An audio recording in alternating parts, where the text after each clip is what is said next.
absolutely delighted to have Helen Reynolds joining us today. Hi, Helen, how are you? Hi, Rebecca. I'm really well, thank you. How are you today? Yes, all good, all good. It's Friday when we're recording this, so I've kind of got that weekend feeling. Yeah, me too. Looking forward to chilling out a little bit at the weekend. So look, I'm really delighted that you can join us today. Obviously, we've known each other for a little while, which we'll talk about in a second. But this series is all about ideas in love, life, and business. Which, from my perspective, I believe all three are very, very much interlinked. And you know, I do what I love for my business, and that provides the life that I want to live. So and when we started talking again recently, I've recently launched this career confidence kind of hub with some other coaches to kind of help people get some confidence in their current career, or if they're looking to change careers. And it seemed like a great opportunity to kind of talk to you and bring you in with what you do and why that's so important to our confidence. So would you share a little bit about what it is that you do? Absolutely, I will. And just to echo what you said about when we've recently started speaking again, it's remarkable to me how so many of us doing what we do are actually eliciting a similar result for people, but doing it in our different ways. So the way that I do the work that I do is I work with female business owners and support them to find and enjoy their own unique personal style, so that it becomes easy, so that they feel like what they wear is reflective of their true selves. Because I know, just as you know, that when we feel good in our skin, when we feel confident, we're more likely to go out there and live a bigger, brighter, bolder life. And you can almost start to feel unstoppable when you feel good in the clothes that you wear, or in your skin, I suppose. And it's a joy to do, but it's also a joy to see the joy that this work brings for the women that I work with. Yeah, absolutely. Yeah, because that was one of the things when we spoke, was we both said, wow, we just do the same thing, but we just, you know, which is why it complements each other so well. And I love what you say there about feeling good in your own skin, you know, feeling comfortable, and then being able to go out and do things. And I think when we spoke, I shared, you know, I used to be very anxious about what I was wearing because it wasn't really me. You know, I'd looked at something and thought, oh, that looks good on someone else, I'll go and get that. Or I just bought what I thought was in fashion that year or that season. And then I'd go to my wardrobe and look at it and just go, oh, none of this works for me. And I just don't feel comfortable. I used to do exactly the same, Rebecca. Before I learned about style, I started doing it. I trained in image consultancy back in 2009. And before that, what led me to it was this exact same feeling that you've just explained. And I call it shoulding, when we dress in a way that we think we should because of maybe our age, our size, the occasion, what we're doing that day, an important business meeting, right? I need to put my suit on or whatever. And if you don't feel like you in those clothes, it's not going to help your behavior, the way you've come across. Yeah, absolutely. And the shoulding bit is great because obviously, as we said, so many things are the same. It's something I talk about, as soon as you use the word I should, that's a flag, right? Yeah, totally.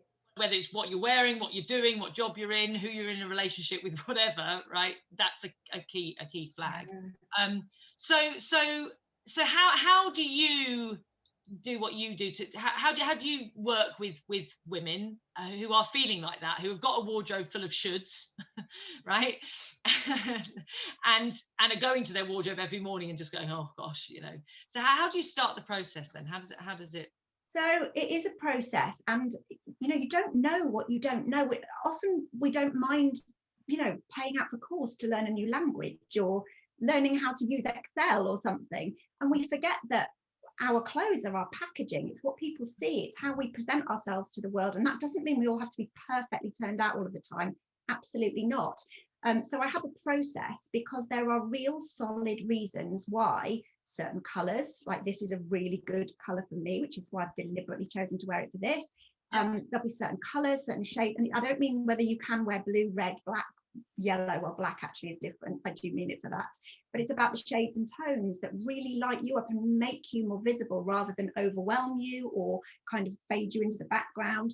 There's real solid reasons why certain cuts and necklines and top lengths and shapes of clothes and where your hemlines sit, there's solid reasons why some of them work for certain people and some of them don't. And style and print, and there's so much to it that I never knew. And there's no wonder so many of us have found it so difficult over the years. And so to learn about it by going through my process, which I do one-to-one with clients at the moment since March, it's all been via Zoom, which I'm actually surprised myself at how well that works, because it's certainly not something I ever intended to do. My work up until that point was always in person, but it's working remarkably on Zoom. And I also have, as you know, online programs, supported programs that are all, some of them new this year as well. And it's taking people through this process of identifying this is right for you and this really isn't. So let's make it easy and get rid of that stuff from your wardrobe, stop buying it, and let's focus on what is true to you.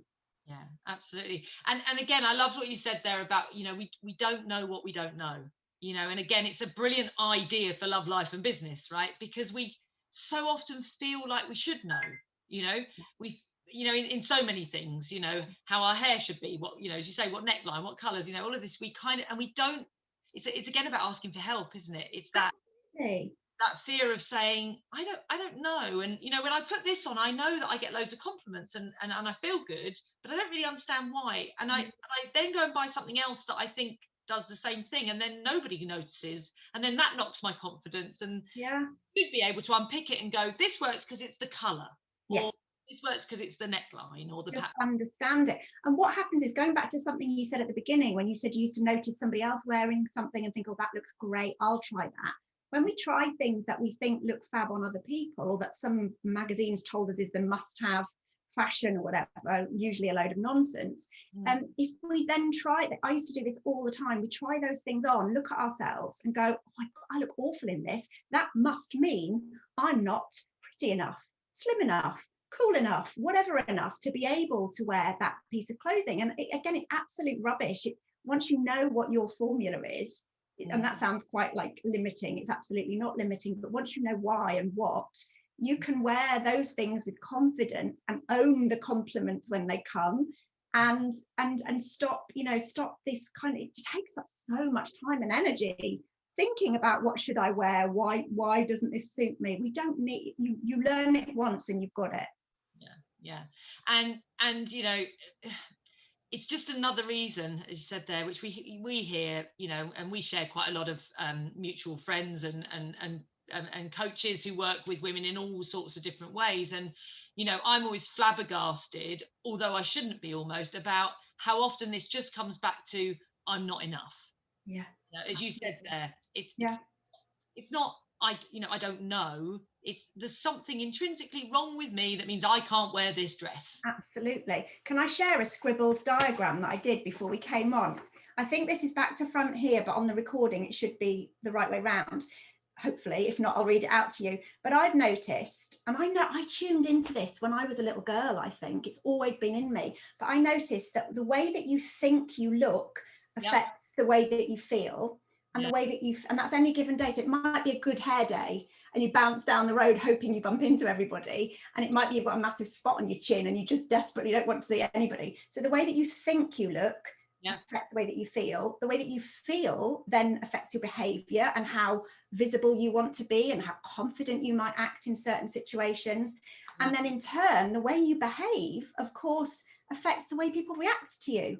Because if you turn up with your head down and not wanting to speak out, no one's going to see you. You're invisible. If you turn up feeling great and confident, then people see that. And then, of course, the last bit is, unfortunately, in the first instance, the way people react to you when they first meet you is based on the way that you look. We wish that wasn't the case, but we all know that it is the case. And it's the clothes are how we show the world who we are. So it's really it's not even really about the clothes. It's about the feeling inside. Makes a difference. And the great thing about that diagram is, it's a cycle, right? And you know, you've got to break it somewhere, because otherwise you just keep going around in it, and then it's a self-fulfilling prophecy, right? So you then convince yourself that you're not good enough and that you're not getting it right. So so share some of the stories with us about people that you've worked with, because I've seen a lot of the people that you work with, and seen, and as I say, not just how they look, but how they're showing up in their lives, in their businesses, in bigger ways. So can you share a couple of stories that stand? So many. So the first one that springs to mind is Kate Wolf, because we met through Kate Wolf, really. Yeah. And she's a brilliant coach teaching around storytelling, and I'm one of her clients at the moment. Yeah. And she said that she used to get dressed, leave the house, look down, and almost sort of say, "Oops, like what do I think I'm wearing?" Like feel a bit mismatched. Yeah. And since she's been working with me in my programs, she now has this glorious wardrobe of amazing clothes that really, she describes it as clothes that fit her. And what she means by that isn't the fit in terms of whether they fit her. Yep. She means they fit the person that she truly is inside, and all that shoulding's gone. And she's got this unique, quirky, amazing style now that she's shining so brightly at the moment. I mean, in the last probably year or so, she's doing amazing things. And it's not all down to the clothes. Of course it's not. It's down to how she feels inside and getting clearer on who she is and what she's sharing. So that's one that immediately springs to mind. And another one that's almost a bit different is Jana Martin, the founder of the One of Many movement. So I first worked with her many years ago now, when she first moved over from Australia to England to set up One of Many. And she had explained to me how she, and I'd seen some pictures online, how she used to dress on stage for her presentations, profits training. She used to fly around the world delivering presentations to probably thousands of people at a time. And she used to wear the bold, bright red tailored suits and march around the stage doing her stuff. And when she came over and explained to me what the One of Many movement was, and how it's a much more nurturing, loving message, and much more true to actually who she is, and we analysed her style, and actually her true style is really, really casual, like really natural, and not at all being tailored and bold and standing there, you know, aggressively, whatever. Not that she was ever doing that aggressively, but you know, with clothes you can get this feeling of softness and nurturing, or, you know, power dressing. Yeah. And she said it was such a relief to her to know that she shouldn't be getting so dressed up, because she was delivering presentations on the stage to hundreds of people and inspiring people. She could dress as her. And of course, we took it up a level for the stage, because that's important too, to know when to step it up. Like I wouldn't be wearing a blazer on a Friday morning normally. She found it such a massive relief. But the difference for her, so for some women, not knowing what to wear stops them or slows them down from getting out there and being visible, being unstoppable and living a bigger life. For her, it never stopped her. She's quite unique in that she doesn't actually submitted to me. She doesn't care at all what she wears. It's not important to her at all. So many more important things in the world. But she says she feels more like her when she dresses a bit more in a more relaxed fashion, because it's true to her. So it didn't hinder her, but she feels good knowing that she's now more grounded and more being her on the stage. And it shows, you know, I'm a certified One of Many coach, and I've go on stage many times, and I've seen her in other situations as well. And, you know, I think the truth of it, nothing would stop Joanna Martin, which is one of the things I love so much about her. But, you know, I never saw her before, although I've seen, you know, some videos and images of her before. But, you know, it's almost like, you know, you see she is exactly who she is. You know, one of the things, even on stage, even though, you know, she's put her stage out on, still her. And again, how this all links is, you know, by her doing that and showing up on stage, for all the women that are on, you know, whatever course she's running that at that time, whatever event she's at, she is giving us as women permission to wear what is right for us.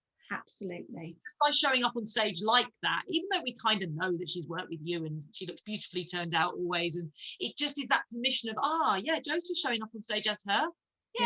Polished, and it's a bit, you know, the shoes might be a bit higher than she might wear if she was at home, but, you know, we get that. She's fully showing up as herself. I'll share another story with you, if I may, that'll make you laugh. This morning, so I was working out what I wanted to wear for this. And I thought, right, I'll put on this lovely sort of shell top. It's quite neutral, and make it pop with the blue. And then I was doing my makeup, and I put my dressing gown over the top so that I didn't, because I'm quite clumsy, didn't ruin. And I take the dressing gown off, and I won't show you, but I did somehow, through the dressing gown, manage to get a black smudge on my top. And I'm like, nobody wants us to be perfect. If I did accidentally show that by moving around, I think we're more human when we're perfect. Being dressed in a perfect way is intimidating. People don't connect with people who are dressed in a perfect way. It's about being relaxed about it all. And when you know what suits you, it's easier to be relaxed about it all. And I love having a laugh at myself. You know, I'm not perfect. I don't ever want to be perfect. Perfect's boring. You know, we want to be interesting human beings and normal and relatable. Yes, relatable and you know, achievable, you know. Yeah, totally. Everyone watching this will be looking, thinking, oh my gosh, you look amazing. Like you say, that blue is so your color, you know, well, one of your colors. I'm not the expert here. It does, it makes you pop, you know, it really does. And the contrast there, you know, but we want to know that we can achieve that. If it's too perfect and too, you know, turned out, and we won't even want to get there because we don't feel we can. Again, it's that kind of imaging that, you know, is too perfect for any of us. I found that's actually been a limiting factor for some women who have followed me for ages, and when they finally work with me, tell me that the reason it's taken them so long is because they didn't believe it was achievable for them, because whatever it was that they struggled with was the thing that I would never be able to help them with. And you know what a dreadful world we live in if women, or men and women probably, feel, oh well, that's all right for them but it wouldn't work for me. Really sad. Good enough bit, it comes back to that, you know, there must be something wrong with me. They're all okay. Yep. Something wrong with me. And what you do with your work and what, you know, I do, and lots of those people we've talked about, Joe, Kate there, you know, we all want to empower women, particularly because that's, you know, where those people work, but everyone to believe that you are more than good enough. You know, and yes, you might want to work with someone like Helen to look at how you might go on stage. I mean, one of the things that I had on my list for 2020, which is not quite panned out, but is, you know, to do more public speaking. You know, and you're on my wish list, because if I do that, I do want to, you know, one, I want to go up on stage feeling like me, you know, because I know that I'm at my absolute best when I'm me. If I'm trying to be someone else, or I'm shoulding in any way, you don't get the full me. So, but I also want to look good, because I like dressing up, I like clothes, you know, so that is important. So, and you want it to be easy, I'd imagine. You don't want every time you're booked to go on stage to spend the day before tearing through your wardrobe and dismissing things and finding you've got a black smudge on something that you wanted to wear. It's got to be easy.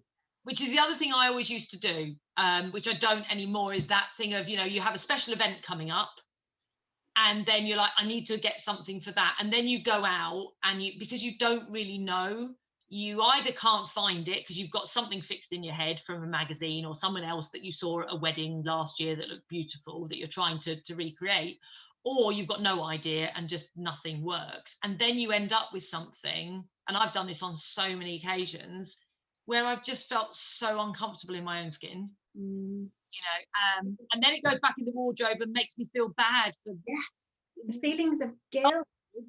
Every time that makes me remember a client that I worked with, Sophie, who she didn't care that much about her clothes, but she always wanted to. She was a coach and she wanted to obviously create the best impression she could. And when I went to her house to do her wardrobe, she showed me under the bed this drawer full of high-heeled shoes in different colors, like bold colors, that had barely been worn. And I was like, what are all these? And she said, well, just like you'd said, when I've got an event, I don't think about what I'm going to wear until too late. I dash into Brighton, I buy, you know, I go into wherever, and the helpful assistant will help me choose a dress. Often it's something on the sale rail or whatever. And then she helps me to buy the matching jacket and the matching pink shoes or whatever. And I wear it once, hate it, feel uncomfortable, never wearing those shoes again. They go in the drawer under the bed. And what a waste of money. And how awful does that make her feel? Like this guilt about the money you're spending. We all know with sustainability, we cannot keep buying things and not wearing them. I often share with my clients that, you know, we do this capsule wardrobe plan. Actually, you don't need many shoes. I mean, I do have quite a lot of shoes because I love them and it's what I do. But you don't need a lot of shoes. You need versatile pieces that go with every outfit. You know, you don't need a pink pair of shoes with a pink dress and a turquoise pair with a turquoise dress. It doesn't need to be that difficult. Yeah, and like you say, that for me, that drawer of shoes, that those dresses in the wardrobe, they are a drain on our showing up as our true selves, because they're those little, it's like that, all the emotions we carry around with us, all the past mistakes and all the things, those shoes are part of it, and they're a very physical thing that every time you open that drawer and look at them, you feel a little bit bad about yourself, right? Absolutely. Just soul destroying. I found a way around that, because when I've done that, I gift them to people. That's how I found it. And I've got a friend who's got two wonderful daughters who love dressing up. So Right. anything done ever like that, I now give them to them, and they love them and get so much joy out of them. Yeah. Kind of, that's my, and I don't do it anymore, so that's fine. Yeah. But I get them out of my space, because they. Yeah. It's clutter, and it takes your energy up, doesn't it? I really believe that our clothes give us energy or take away our energies. It's not just what we wear on any given day which can give us energy. If you show up wearing your old joggers with ketchup stains on, you're likely to feel tired and want to snuggle up on the sofa. You put something nice on, you're more likely to show up. But also, like you say, the energy in the space in your wardrobe that's rammed full of stuff that you're not wearing, and bits falling off, and you've lost something because it's fallen off its hanger and you haven't even noticed because it's sandwiched between something else you're not wearing. Something I've been saying a lot recently is the fewer clothes you have in your wardrobe, actually usually the more you have to wear. Get rid of all that clutter and see what you've actually got that you want to wear, and then you wear it. Yeah. And then you open your wardrobe, and instead of feeling like you're like, because it looks good and it's full of all those colors that are light you up, and patterns that you love, and clothes that you're like, yeah, I want to wear that today. Yeah. I want to get you around for my wardrobe. Just to finish off, before we tell everyone where they can find you, is for people who are looking at changing their career. Now, at the moment, we're seeing a lot of that forced upon us. People are unfortunately losing jobs or being made redundant and having to find new jobs. So there's a lot of that going on. But people might also be looking at, I want to step up to the next level in my career. I've realised I'm not happy where I am, and I want to go out somewhere else. What's a quick win that they can have to make sure when they show up for those interviews or those Zoom calls at the moment that would just help them? So first thing is just be you. Don't ever just drop the shoulding and wear clothes that make you feel good and confident. We all know that sometimes we look in the mirror and we go, yeah, I feel good in this, and sometimes we look in the mirror in something really gorgeous. I used to do this when I worked in glossy magazines. I would spend most of my lunch break and salary on new clothes, and then try and get them back in the house without my boyfriend, then now husband, seeing them. So they were really fabulous clothes, but I would put some of them on and go, yeah, brilliant, love this. And then I'd put other really gorgeous clothes on and go, oh, no, I'm not good enough to wear this. So tune into what you wear, even if it's casual stuff that makes you feel really good. And just try to find a theme almost, that when you wear this and this, you feel good, and when you wear this and this, you don't. And it might be the cut, it might be the color, it might be a texture, it might be a way of accessorizing, and try and repeat that. I teach around outfit formulas. So it's an outfit formula is a repeatable way of dressing that works for you. So it's probably a silhouette. So it might be, so today I've got on jeans, a shell top, which nearly showed the smudge, and a blazer. Now I could repeat this over and over again if I had 2 or 3 of these and maybe one more blazer, maybe in a neutral color, and the same pair of jeans. And I could add a necklace, I could add a scarf. So think about what makes you feel good, and then think about how you could tweak it to make different looks. Especially on Zoom, I'm on Zoom most days, and we've got to make an impact just through this part of us. And so to have different options to swap things out really helps. So drop the shoulding, wear what makes you feel good, start to notice themes, just own it. Like, if you feel good in something, accept those compliments and be who you are. If you choose to be dressed down as your thing, and casual and ripped jeans and battered leather jackets, own that style and be you in that style. And if you do like dressing up really smartly and you feel best in tailored clothes, maybe your style is very classic, then again, if everyone else is in jeans and t-shirts, you rock up in your tailored blazer and own it and feel like you. And I do have some free videos that I'll tell you about in a second, but that if you do want to start educating yourself and learning about this system, that's available to you at no charge, just to spend a little bit of time watching some videos. Yeah, fantastic. So some really good free resources there as well. And I loved what you said there about the formula, and because it's something I talk about in coaching is, the sort of bright spots and how you model them, you know, with behaviors, with habits, with things you're good at, you know. And it's the same with this. It's, you know, find what works, find it when it's good, when you feel good. And I think that's the other big thing. It's about feeling, not looking like. Absolutely. And then just repeat that, and then you start building up your own little themes that you can just tweak, and like you say, add a nice bright necklace if you feel like that one day, and if you don't, then you leave it out. So there's some great tips there. So on that note, so we will share all these as links, but just so we've got it on here as well, where do people find you? What things do you have available? Because I'm sure there's going to be loads of people watching this going, I want it. Well, if you go to my website, which is helenreynoldsstyle.com, the first thing you come to on my homepage is a sort of sign up box for this free video series that I just mentioned, and you can put your email in and that will start straight away. And there's 5 videos over 5 days. We've got one on color, one on body shape, one on style, one on scale, can't remember, maybe textures. And each day you'll get that short, they're quite short videos, but it explains the theory of what that is and how to start thinking about it for yourself. So that's a great way to get started. You'll also then, if you do access that, you'll start to receive my style notes, which come out every fortnight, where I write a new blog about a different area of style or confidence or all sorts of different things. And there's a massive backlog of those on my website as well that you can read through and access. And also on my website, there's a Get in Touch tab. The furthest one on the right is Get in Touch, where you can fill out a form and book a 30-minute consultation with me, where we can discuss how best I can help you. If you feel like that's something you need, I can let you know what's available right now for you to actually get on board and work with me. Fantastic. So listen, guys, go and find Helen's stuff. It's brilliant. It's made such a big difference to so many people. The thing behind this is, you know, how you feel about yourself, you know, and whatever you choose to do, go and watch some of the videos, get in touch with Helen, but just be more conscious and aware of it. And like you say, you know, wear what feels good, show up how you are, and you will always shine more. And that's one of the things we said, you know, we want to shine a light on others and make them shine in whatever they're doing and whatever they're wearing, right? Because it is important and it's not important. That's the truth. Exactly. Yeah, it's almost not about the clothes. Who cares what you're actually wearing? It's about how it makes you feel. But if clothes make you feel that, then let's learn how to dress. Yeah. Fantastic. Thank you so much, Helen, for your time today. It's always lovely to see you. You look gorgeous as ever. Thank you, even with the smudge. Smudge. I've got you. You should see what's going on underneath. You have a fantastic weekend, and we look forward to seeing you again, because I'm sure we're going to be coming back and inviting you in to talk more about this within the Career Confidence Hub. Super. Thank you so much, Rebecca. Thank you. See you soon.